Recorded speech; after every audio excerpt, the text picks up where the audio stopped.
Heróis da Fé. Histórias narradas sobre grandes homens de Deus, cujo anelo era o de ganhar almas para o reino do Senhor, baseado no livro de Orlando Boyer, Sem Fins Lucrativos.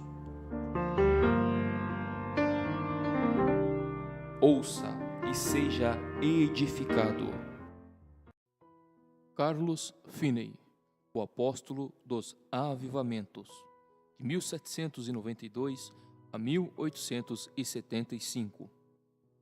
Perto da aldeia de New York Mills, no século XIX, havia uma fábrica de tecidos movida pela força das águas do rio Oriskany. Certa manhã, os operários se achavam comovidos, conversando sobre o poderoso culto da noite anterior, ocorrido no prédio da escola pública. Não muito depois de começar o ruído das máquinas, o pregador, um rapaz alto e atlético, entrou na fábrica.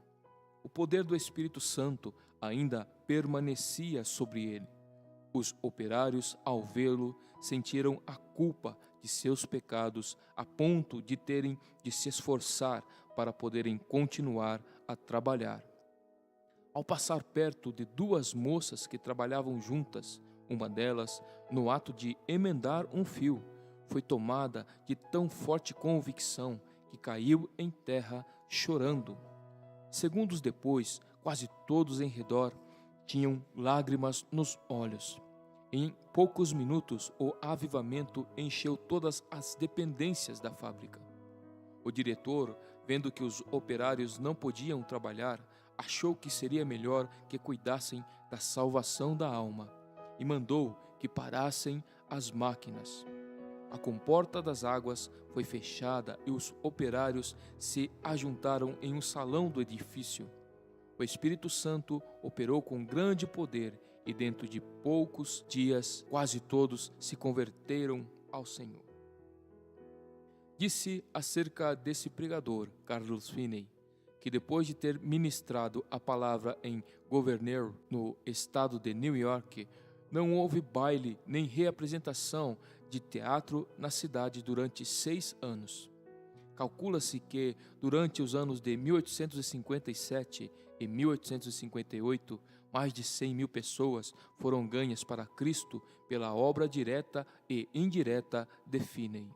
A sua autobiografia é o mais maravilhoso relato de manifestação do Espírito Santo. Tirando o livro dos Atos dos Apóstolos, abaixo das Sagradas Escrituras, alguns consideram o livro Teologia Sistemática, de sua autoria, a maior obra sobre teologia que existe. Como explicar o seu êxito tão destacado nos anais dos servos da Igreja de Cristo? Sem dúvida, era, antes de tudo, o resultado da sua profunda conversão.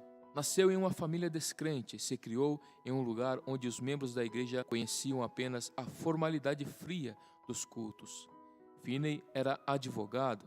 Ao encontrar nos seus livros de jurisprudências muitas citações da Bíblia, comprou um exemplar com a intenção de conhecer as Escrituras.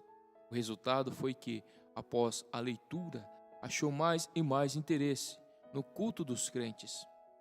Acerca da sua conversão, ele relata na sua autobiografia o seguinte: ao ler a Bíblia, ao assistir às reuniões de oração e ouvir os sermões do Sr. Gale, percebi que não me achava pronto a entrar nos céus.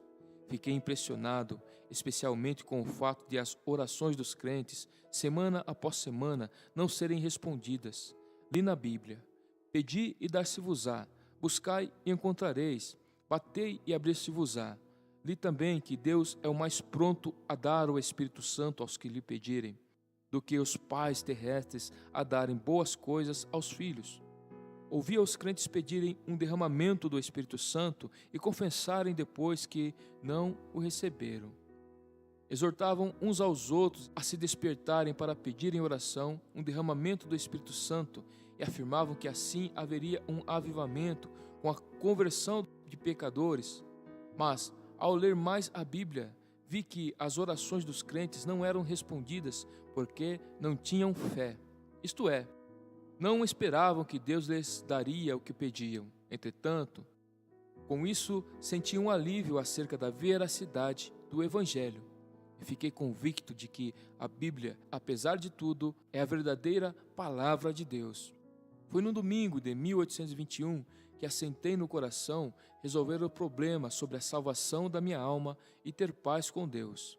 Apesar das minhas grandes preocupações como advogado, resolvi seguir rigorosamente a determinação de ser salvo. Pela providência de Deus, não me achei muito ocupado nem segunda nem terça-feira e consegui passar a maior parte do tempo lendo a Bíblia e orando.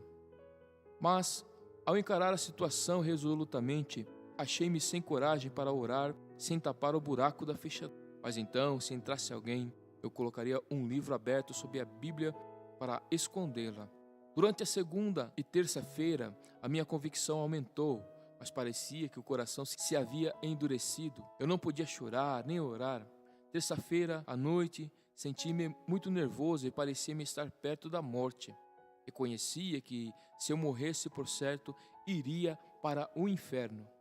De manhã cedo fui para o gabinete. Esse ancião que uma voz sempre me foi um perguntava, homem de "Por que espírito esperas? ponderado e Não quase nunca prometeste ria. dar o coração Ele, a ao Deus? entrar, O que encontrou-me no experimentarás mesmo estado, hoje? mais O ou que menos, experimentas fazer? alcançar a justificação pelas obras.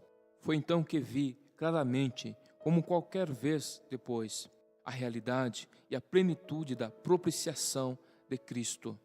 Vi que sua obra era completa e, em vez de eu necessitar de uma justiça própria para Deus me aceitar, tinha de sujeitar-me à justiça de Deus por intermédio de Cristo. Sem o saber, fiquei imóvel, não sei por quanto tempo, no meio da rua, no lugar onde a voz de dentro se dirigiu a mim. Então me veio a pergunta: aceitá-lo-ás agora, hoje? Repliquei: aceitá-lo-ei hoje, ou me esforçarei para isso até morrer. E em vez de ir ao gabinete, voltei para entrar na floresta, onde podia derramar a alma sem alguém me ver nem me ouvir. Porém, o meu orgulho continuava a se manifestar. Passei por cima de um alto e andei furtivamente atrás de uma cerca, para que ninguém me visse e pensasse que ia orar. Penetrei dentro da mata cerca de meio quilômetro, onde achei um lugar mais escondido entre algumas árvores caídas. Ao entrar, disse a mim mesmo: entregarei o coração a Deus, ou então não sairei daqui. Mas, ao tentar orar, o coração não queria. Pensara que uma vez sozinho, onde ninguém pudesse ouvir-me, podia orar livremente. Porém, ao experimentar fazê-lo, achei-me sem coisa alguma a dizer a Deus. Todas as vezes que tentava orar, parecia-me ouvir alguém chegando. Por fim, achei-me quase em desespero. O coração estava morto para com Deus e não queria orar. Então, reprovei-me a mim mesmo por ter me comprometido a entregar o coração a Deus antes de sair da mata. Comecei a pensar que Deus já me tivesse abandonado. Achei-me tomado de uma fraqueza demasiadamente grande para ficar de joelhos.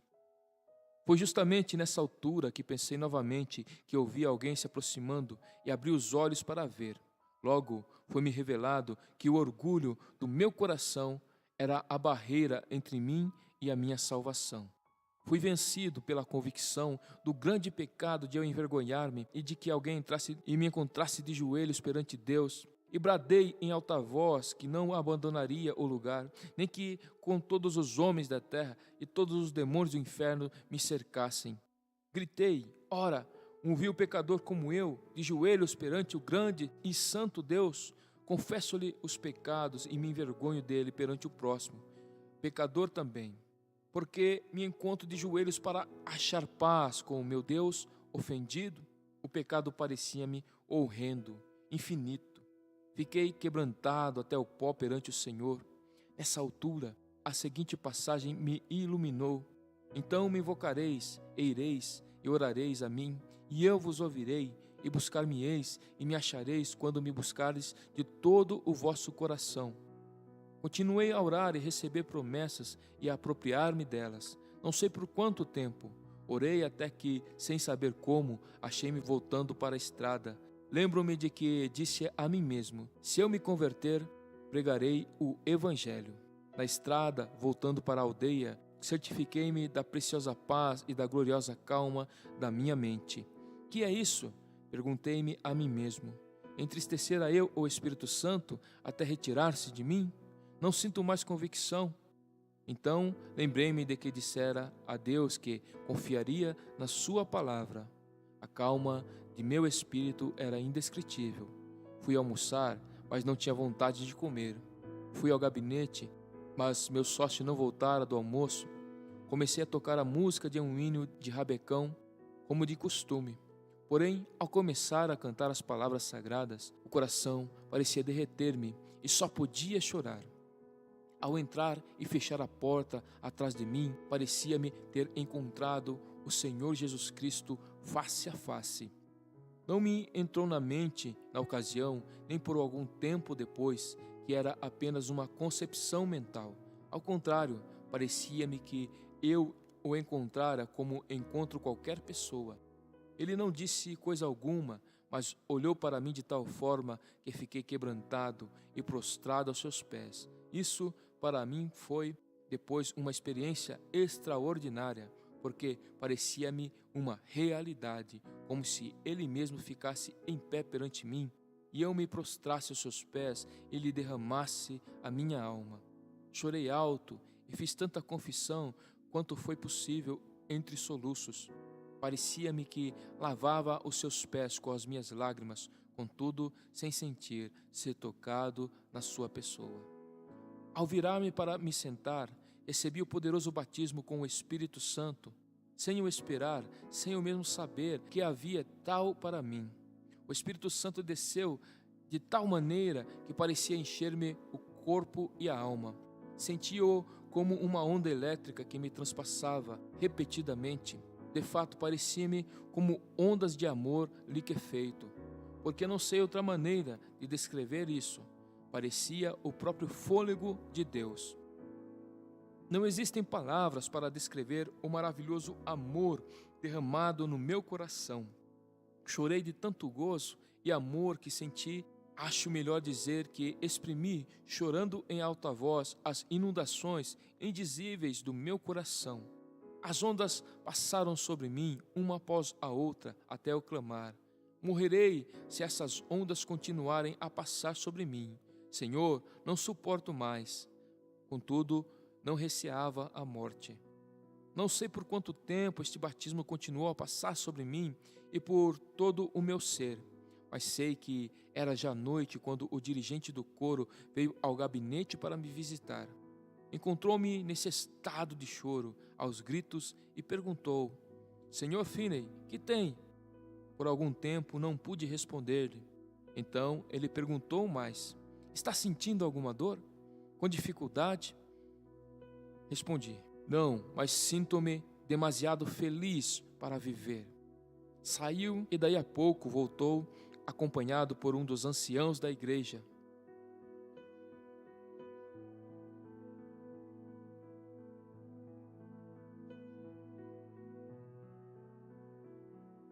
Como quando o rapaz foi chamar. Queria saber o que eu sentia e comecei a lhe explicar, mas em vez de responder-me, foi tomado de um riso espasmódico. Parecia impossível evitar o riso que procedia do fundo do seu coração. Nessa altura, entrou certo rapaz que começara a frequentar os cultos da igreja.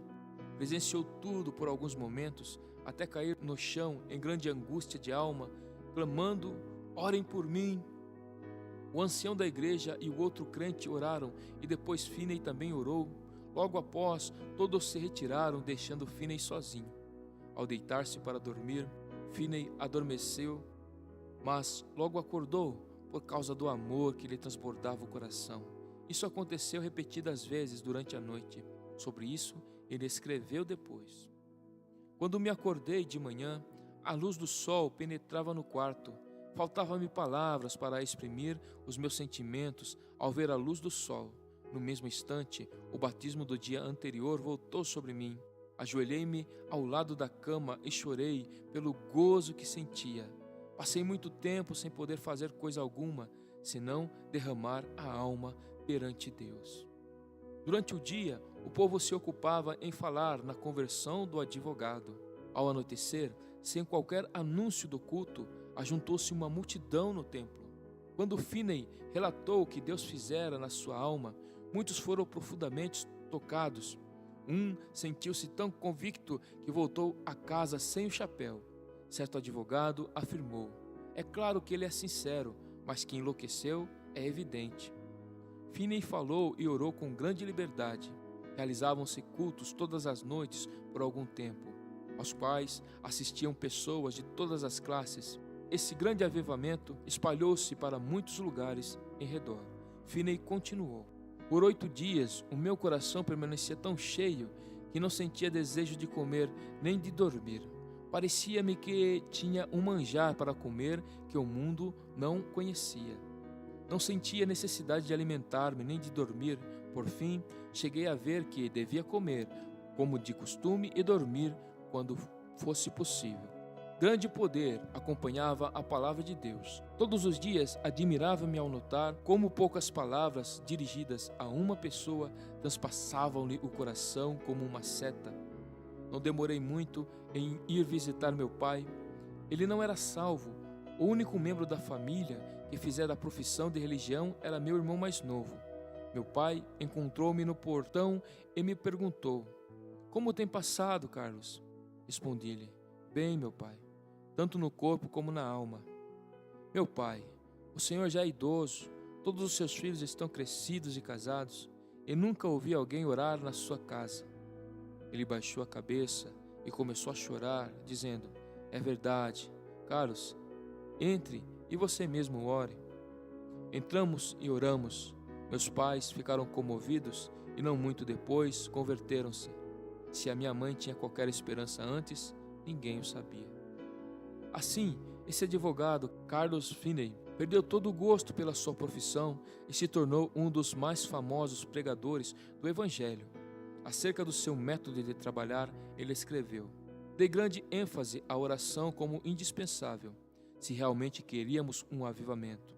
Esforçava-me por ensinar a propiciação de Jesus Cristo, sua divindade, sua missão divina, sua vida perfeita, sua morte vicária, sua ressurreição, a necessidade de arrependimento e de fé, a justificação pela fé e outras doutrinas que se tornaram vivas pelo poder do Espírito Santo. Os meios empregados eram simplesmente pregação, cultos de oração, muita oração em secreto, intensivo evangelismo pessoal e cultos para a instrução dos interessados. Eu tinha o costume de passar muito tempo orando. Acho que, às vezes, orava realmente sem cessar. Achei também grande proveito em observar frequentemente dias inteiros de jejum em secreto. Em tais dias, para ficar inteiramente sozinho com Deus, eu entrava na mata ou me fechava dentro do templo." Vê-se no seguinte relato a maneira como Finney e seu companheiro de oração, o irmão Nash, bombardeavam os céus com as suas intercessões. Quase 1 quilômetro distante da residência do Sr. S., morava certo adepto do universalismo. Nos seus preconceitos religiosos, recusava-se a assistir aos cultos. Certa vez, o irmão Nash, que se hospedava comigo na casa do Sr. S., retirou-se para dentro da mata para lutar em oração, sozinho, bem cedo de madrugada, conforme seu costume. A atmosfera era tal nessa ocasião que se ouvia qualquer som de longe. O universalista, ao levantar-se de madrugada, saiu de casa e ouviu a voz de quem orava. E, apesar de não compreender muitas das palavras, reconheceu quem orava. E isso transpassou-lhe o coração como uma flecha. Sentiu a realidade da religião como nunca. A flecha permanecia e ele achou alívio somente crendo em Cristo. Acerca do espírito de oração, Finney afirmou que era coisa comum nesses avivamentos os recém-convertidos se acharem tomados pelo desejo de orar noites inteiras até lhes faltarem as forças físicas. O Espírito Santo constrangia grandemente o coração dos crentes, que sentiam constantemente a responsabilidade pela salvação das almas imortais. A solenidade da mente se manifestava no cuidado com que falavam e se comportavam. Era muito comum encontrar crentes juntos, caídos de joelhos em oração, em vez de ocupados em palestras. Em certo tempo, quando as nuvens de perseguição enegreciam cada vez mais, Finney, como era seu costume sob tais circunstâncias, sentia-se dirigido a dissipá-las, orando. Em vez de falar pública ou particularmente acerca das acusações, ele orava. Acerca da sua experiência, escreveu: Eu olhava para Deus com um grande anelo dia após dia, rogando que Ele me mostrasse o plano a seguir e a graça para suportar a borrasca. O Senhor mostrou-me em uma visão o que eu tinha de enfrentar. Ele chegou-se tão perto de mim enquanto eu orava que a minha carne literalmente estremecia sobre os ossos. Eu tremia da cabeça aos pés, sob o pleno conhecimento da presença de Deus. Acrescentemos mais um exemplo tirado da sua autobiografia, que mostra a maneira com que o Espírito Santo operava em sua pregação. Ao chegar na hora anunciada para iniciar o culto, achei o prédio da escola repleto, por isso tive de ficar em pé perto da entrada. Cantamos um hino, isto é, o povo pretendia cantar. Entretanto, eles não tinham o costume de cantar hinos de Deus, e cada um desentoava a sua própria maneira. Não podia conter-me, lancei-me de joelhos e comecei a orar. O Senhor abriu as janelas dos céus, derramou o espírito de oração e entreguei-me de toda a alma a orar. Não escolheram texto, mas logo ao levantar-me de joelhos, eu disse: Levantai-vos, saí deste lugar, porque o Senhor há de destruir a cidade. Acrescentei que havia 2 homens, um se chamava Abraão e o outro Ló. Contei-lhe como Ló se mudara para Sodoma. O lugar era excessivamente corrupto. Deus resolveu destruir a cidade e Abraão orou por Sodoma. Mas os anjos acharam somente um justo lá, era Ló. Os anjos disseram: Tens alguém mais aqui? Teu genro e teus filhos e tuas filhas e todos quantos têm nesta cidade, tira-os para fora deste lugar, porque nós vamos destruir este lugar, porque o seu clamor tem engrossado diante da face do Senhor, e o Senhor nos enviou a destruí-lo. Ao relatar estas coisas, os ouvintes se mostraram irados, a ponto de me açoitarem. Nessa altura, deixei de pregar e lhe expliquei que compreendera que nunca se realizara culto ali e que eu tinha o direito de assim considerá-los corruptos. Salientei isso com mais e mais ênfase e com o coração cheio de amor, até não poder mais conter-me. Depois de eu assim falar, cerca de 15 minutos, parecia ter vindo sobre os ouvintes uma tremenda solenidade, os quais começaram a cair no chão, clamando e pedindo misericórdia. Se eu tivesse tido uma espada em cada mão, não os poderia derrubar tão depressa como caíram. De fato, 2 minutos depois de os ouvintes sentirem o choque do Espírito vir sobre eles, quase todos estavam ou caídos de joelhos ou prostrados no chão. Todos os que podiam falar de qualquer maneira oravam por si mesmos. Tive de deixar de pregar porque os ouvintes não prestavam mais atenção. Vi o ancião que me convidara para pregar sentado no meio do salão, olhando em redor, estupefato. Gritei bem alto para ele ouvir, apesar da balbúrdia, pedindo-lhe que orasse. Caiu de joelhos e começou a orar em voz retumbante, mas o povo não prestou atenção. Gritei: Vós não estáis ainda no inferno, quero dirigir-vos a Cristo.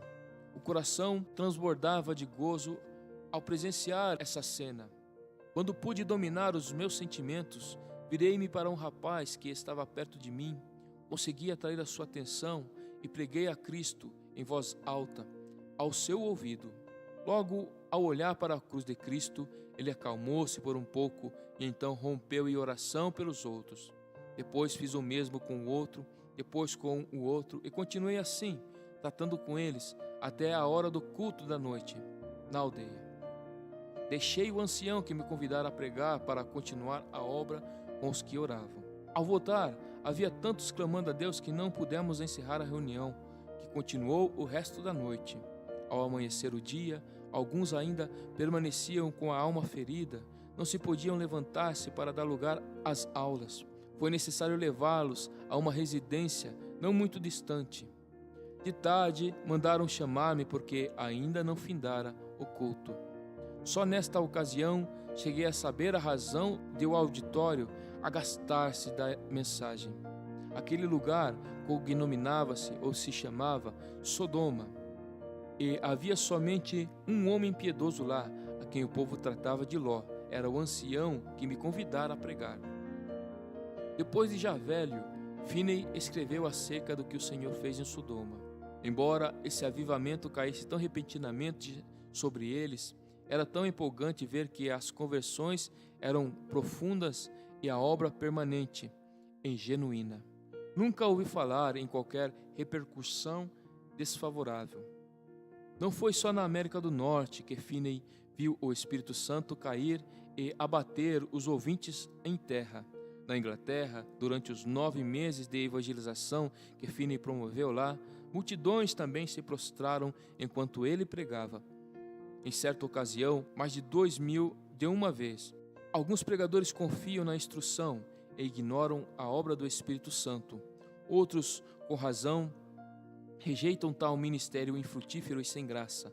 Oram a Deus para que o Espírito Santo tome a direção e alegram-se no grande progresso da obra de Deus. Mas ainda outros, como Finney, dedicando-se a buscar o poder do Espírito Santo, sem desprezar a arma de instrução, e veem resultados incrivelmente mais vastos. Durante os anos de 1851 e 1866, Finney foi diretor de Oberlin College e ensinou a um total de 20.000 estudantes. Dava mais ênfase ao coração puro e ao batismo no Espírito Santo do que à pregação do intelecto. O resultado foi que em Oberlin saiu uma corrente contínua de alunos cheios do Espírito Santo. Assim, após o término de uma campanha intensiva de evangelismo e no meio de seus esforços no colégio, em 1857, Finney via cerca de 50.000 todas as semanas converterem-se a Deus. Os diários de New York, às vezes, quase não publicavam outras notícias senão do avivamento. Suas lições aos crentes sobre o avivamento foram publicadas primeiro em um jornal e depois em um livro de 445 páginas que se intitulava Discursos sobre Avivamentos. As primeiras 2 edições, de 12.000 exemplares, foram vendidas logo ao saírem do prelo. Outras edições foram impressas em vários idiomas. Uma só editora em Londres publicou 80.000. Entre suas outras obras de circulação mundial, constam-se as seguintes: Autobiografia, Discursos dos Crentes e Teologia Sistemática. Os convertidos nos cultos de Finney eram pela graça constrangidos a andar de casa em casa para ganhar almas. Ele mesmo se esforçava para preparar o maior número de obreiros em Oberlin College, mas o desejo que ardia sempre em tudo era o de transmitir a todos o espírito de oração. Pregadores como Abel Carey e Feather Nash viajavam com ele, e enquanto ministrava a palavra, eles continuavam prostrados em oração. Vejamos isso nas palavras de Finney: se eu não tivesse o espírito de oração, não alcançaria coisa alguma. Se por um dia ou por uma hora eu perdesse o espírito de graça e de súplica, não poderia pregar com poder e fruto, e nem ganhar almas pessoalmente. Para que alguém não julgue que a obra era superficial, citamos outro escritor. Descobriu-se por pesquisa empolgante que mais de 85 pessoas de cada 100 que se convertiam sobre a pregação de Finney permaneciam fiéis a Deus, enquanto 75 pessoas de cada 100 das que professaram conversão nos cultos de algum dos maiores pregadores se desviavam. Parece que Finney tinha o poder de impressionar a consciência dos homens sobre a necessidade de um viver santo, de tal maneira que produzia fruto mais permanente. Finney continuou a inspirar os estudantes de Oberlin College até a idade de 82 anos. Já no fim da vida, permanecia tão lúcido de mente como quando jovem. E sua vida nunca foi tão rica no fruto do Espírito e na beleza da sua santidade do que nos últimos anos. No domingo de 16 de agosto de 1875, pregou seu último sermão, mas à noite não assistiu ao culto. Ao ouvir os crentes cantarem Jesus, Lover of My Soul, Let Me Die, Boston Fly. Saiu até o portão da frente de casa e com estes que tanto amava, cantou na terra pela última vez. Acordou à meia-noite, sofrendo dores lancinantes no coração. Sofrera assim muitas vezes durante sua vida. Semeara as sementes do avivamento e as regara com lágrimas. Todas as vezes que recebia o fogo da mão de Deus, era com sofrimento. Finalmente, antes de amanhecer o dia, dormiu na terra para acordar na glória, nos céus. Faltavam-lhe apenas 13 dias para completar 83 anos de vida aqui na terra.